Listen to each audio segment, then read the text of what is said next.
이재명 대통령에 대한 공직선거법 위반 사건의 파기환송심을 재판 중인 서울고등법원 재판부가 헌법 제84조를 이유로 기일을 변경하고 추후 지정한다고 결정을 했습니다. 사법부가 정치 권력에 굴복해서 사실상 이재명 대통령의 임기가 끝날 때까지 재판을 진행하지 않겠다는 뜻을 밝힌 것입니다.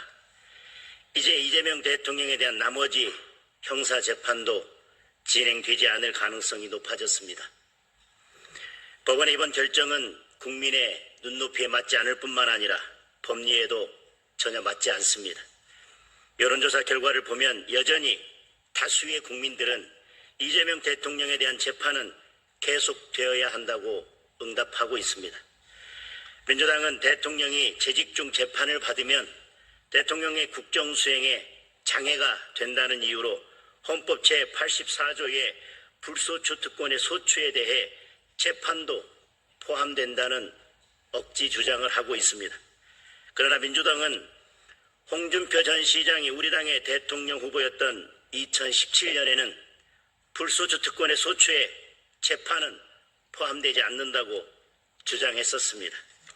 당시 민주당 송영길 대표는 홍준표 후보를 향해 대통령에 당선되더라도 헌법 제84조의 불소추 특권이 적용되지 않는다고 강하게 주장했었습니다. 또한 당시 헌법학자 10명을 상대로 설문조사를 실시한 결과 헌법학자 10명 중 7명은 대통령 신분이 이미 진행 중인 재판에는 영향을 미치지 않는다고 해석했습니다. 법제처가 2010년에 발간한 헌법 주석서에서도 헌법 제84조에서 말하는 형사상 소추는 기소를 의미한다고 기술하고 있습니다. 멀리 갈 것도 없이 민주당은 지난 윤석열 정부에서 대통령을 수사 대상에 포함시킨 특검 법안을 비상계엄 이전에만 19차례나 발의했습니다. 심지어 대통령 당선인 시절에 이미 2건의 특검법을 발의하기까지 했습니다. 논리는 헌법 제84조에 규정된 불소추 특권의 소추는 기소만 의미할 뿐 수사는 포함되지 않는다는 것이었습니다.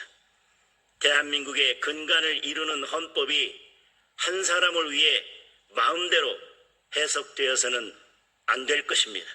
특히 최고 권력자인 대통령의 형사처벌을 막기 위해 대통령 한 사람에게 특권을 주는 방향으로 해석돼서는 더더욱 안 될 것입니다.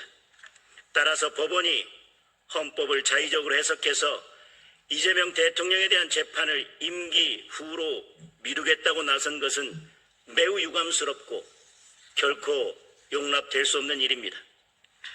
같은 논리로 헌법을 개정하지 않고 헌법 제84조를 입맛대로 해석해서 이재명 대통령에 대한 모든 형사재판을 중지시키겠다는 형사소송법 개정안도 명백히 위헌입니다. 사법부의 이번 결정은 독립이라는 심장을 꺼내어 권력에 넘겨주고 스스로 죽음을 선택한 것이나 다름없습니다. 사법부의 사망은 곧 민주주의의 사망입니다.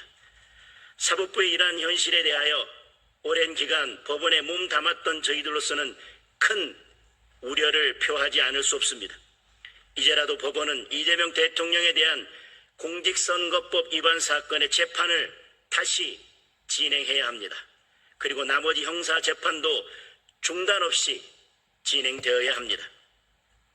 국민이 이재명 대통령을 선택한 것은 당당하게 재판을 받고 본인이 강조해온 것처럼 국민 앞에 떳떳하게 무죄를 증명하라는 명령인 것입니다. 이재명 대통령도 민주당도 그리고 사법부도 국민의 명령을 따르기 바랍니다. 2025년 6월 10일 국민의힘 법관 출신 의원 주호영, 김기현, 나경원, 조배숙, 장동혁 이상입니다.